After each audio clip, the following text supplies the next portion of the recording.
శ్రీమాత్రే నమః. మనం కొన్ని సంవత్సరాల నుంచి చండీ యాగం అనే మాట ఎక్కువగా వింటున్నాం.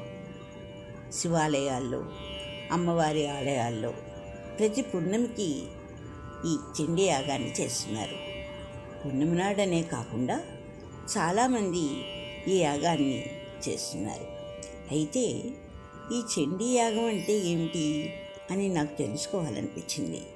పెద్దవాడు చెప్పింది పుస్తకాలను పరిశీలించి నాకు తెలిసిన చండీ యాగం గురించి, నవాక్షరి మంత్రాన్ని గురించి మీతో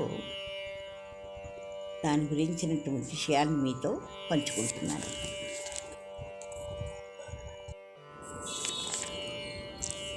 చండీ అనగా కోపము గలది అన్న అర్థం ఉందండి. అయితే ఈ చండీ అన్న దేవత గురించి పురాణాలలో అనేకమైన ప్రస్తావనలు కనిపిస్తాయి. పూర్వకాలంలో శుంభ, నిశుంభ అనే రాక్షసులను సంహరించేందుకు అమ్మవారు చండీ అవతారాన్ని ధరించిందిట. తన శౌర్యంతో ఆమె శుంభ, నిశుంభులనే కాకుండా వారి సేనాధిపతులైన చండముండాసులను కూడా సంహరించింది. చండీదేవిని, ఆమె తేజరూపమైన చాముండీదేవిని కొలిచేందుకు దేశంలో చాలా ఆలయాలే ఉన్నాయి. మార్కండేయ పురాణంలో దుర్గాదేవిని స్తుతిస్తూ సాగే 700 శ్లోకాల స్తుతిని దుర్గా సప్తశతి అంటారండి. దీనినే చండీ సప్తశతి అని కూడా అంటారు. హోమగుండంలో అగ్నిప్రతిష్టను గావించి ఈ దుర్గా సప్తశతి మంత్రాలను జపించడంతో చండీ యాగం సాగుతుంది.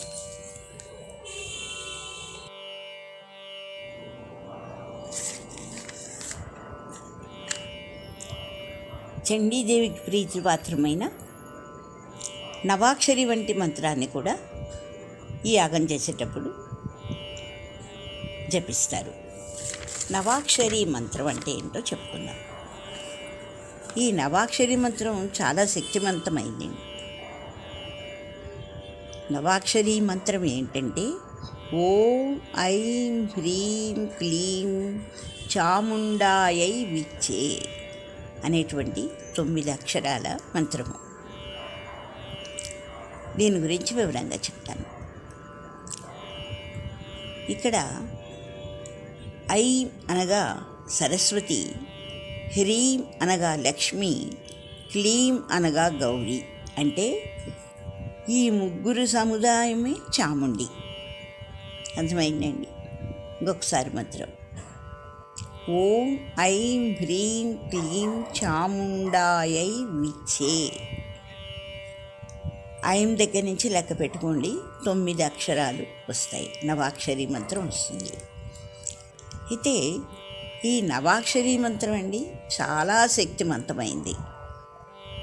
ఈ మంత్రాన్ని రోజు 108 సార్లు జపించినట్లయితే మనకిట మనోధైర్యాన్ని అమ్మవారు ప్రసాదిస్తుంది. మనోధైర్యం అంటే ఏదైనా కష్టం వచ్చిందనుకోండి, అంటే ఒక ఉద్యోగం రాలేదనో, లేకపోతే పిల్లలు చెప్పిన మాట వినట్లేదనో, వాడు సరిగ్గా చదవట్లేదనో, అలా ఏదైనా జరిగినప్పుడు, ఏదైనా ఒక ఆపద వచ్చినప్పుడు, ఒక కష్టం వచ్చినప్పుడు మనకేమవుతుందంటే మనసు అధైర్యపడిపోతుందండి. మనోధైర్యాన్ని కొట్టుతాం. ఆ క్షణంలో కనుక ఈ అమ్మవారిని మనం ఈ మంత్రాన్ని జపించినట్లయితే తప్పకుండా అమ్మవారు మనకి మనోధైర్యాన్ని ఇస్తుందిట. ఇంకాను మనలో ఉండేటువంటి నెగిటివ్నెస్ని పోగొడుతుందిటండి. తర్వాత మనకి ఉండేటువంటి కష్టాలని పోగొడుతుంది, మనకి తోడుగా కూడా ఉంటుందిటండి. అంత శక్తివంతమైందిటండి నవాక్షరి మంత్రం. అయితే ఈ చండీ యాగాన్ని చేయించడానికి శక్తి లేని వారు ఈ మంత్రాన్ని జపించినట్లయితే తప్పక అమ్మవారు దయ చూస్తుందన్నమాట. ఏమండి, కానీ ఈ మంత్రాన్ని ఎలా చెయ్యాలి? ప్రశాంతమైనటువంటి మనస్సుతో చెయ్యాలి, భక్తితో చెయ్యాలి. ఇంకా వేరే కోరికలు అవి పెట్టుకోకూడదండి. మనోధైర్యం పోగొట్టుకున్నప్పుడు మాత్రమే ఈ జపాన్ని చేయాలి. 108 సార్లు భక్తితో చేసినట్లయితే తప్పకుండా మనకి మనోధైర్యాన్ని అమ్మవారి ఇస్తుందండి. వేరే వాటికి మాత్రం ఉపయోగించుకోకూడదు.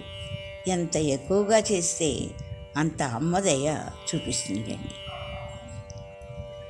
తర్వాత అయితే చేసేవారు సంకల్ప బలంతో ప్రశాంతమైనటువంటి మనస్సుతో చేయాలన్నమాట. ఇంక చండీ యాగం దగ్గర నుంచి మళ్ళా చెప్తాను. ఈ యాగంలో ఎన్నిసార్లు దుర్గా సప్తశతిని వల్లె వేస్తూ అందులోని నామాలతో హోమం చేస్తారో దానిని బట్టి 100 సార్లు అయితే శతచండీ యాగమని, 1000 సార్లు అయితే సహస్రచండీ యాగమని, ఆయత చండీ యాగమని పిలుస్తారు. ఆయత అంటే 10,000 అన్నమాట. అంటే ఇక్కడ ఏమున్నాయి? శతచండీ యాగం, సహస్రచండీ యాగం, ఆయత చండీ యాగం అని పిలుస్తారు.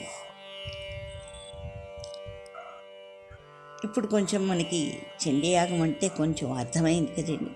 మరి ఎందుకు చేస్తారు ఈ చండీ యాగం అంటే, ఈ యాగం ఎందుకు చేస్తారంటే, పూర్వం రాజ్య పరిపాలన ఉన్నప్పుడు రాజ్యం సుభిక్షంగా ఉండాలని, ప్రజలంతా ఆయురారోగ్యాలతో ఉండాలని, ఆపదలు తొలగిపోవాలని, శత్రువులపై విజయం సాధించాలని ఈ చండీ యాగం చేసేవారటండి. ఇప్పుడు రాజ్యాలు లేవు కదండి. ఇప్పుడు ఈ కాలంలో అయితే రాజకీయ నాయకులు పదవుల కోసం, సామాన్య మానవులు సమస్యల నుండి బయటపడాలని, అన్ని విధాల శక్తి సామర్థ్యాలను పొందడానికి ఈ యాగం చేస్తున్నారు. ఇప్పుడు ఈ యాగం చాలా ప్రాచుర్యానికి వచ్చిందండి. అయితే ఈ యాగం చేసేవారు సంకల్ప బలంతో ప్రశాంతమైన మనస్సుతో చేయాలి. తర్వాత ఈ యాగం చేసిన తర్వాత వారి శక్తిని బట్టి అన్నదానం తప్పకుండా చేయాలి. అలా చేసినట్లయితే తప్పక అమ్మవారు అనుగ్రహిస్తుంది. ఏదైనా సరే భక్తితో చేయాలండి. భక్తితో చేసినట్లయితే, మన శక్తిని బట్టి భక్తితో చేసినట్లయితే దేవుడు తప్పకుండా మనకి అనుగ్రహిస్తాడు. శ్రీ మాత్రే నమః.